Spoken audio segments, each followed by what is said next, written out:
And I think one of the key takeaways is just the Democratic obstruction, not really acknowledging President Trump on his way into Congress, not really applauding at any points during the address, even some of the more bipartisan and appealing times when guests were singled out of the crowd. I think it shows just the tensions that exist in Washington right now because of all the federal job layoffs, the tariffs, the economic uncertainty that exists. And so the speech, oftentimes in front of Congress, is more unifying and forward-looking, try to get the opposite party on board. This time, it was kind of a acceptance speech at a convention is very partisan, but that could work for President Trump. The Republicans control all the levers of power.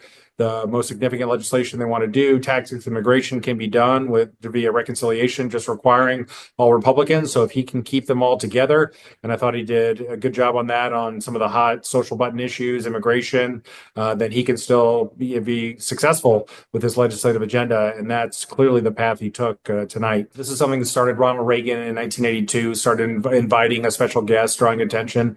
And, Trump really took that to maybe a record level of the amount of special guests in the crowd that he acknowledged. But there's a point to all of that they're have very sympathetic, unique stories, and they're meant to either tout some of the accomplishments, the executive orders in the first 45 days or so of administration, or talk about his goals and his agenda and kind of why the support moving in that direction. So many of them were very effective and got some of the most applause of the night, and will likely be most of the replayed events. He's a former reality television star, probably no American president.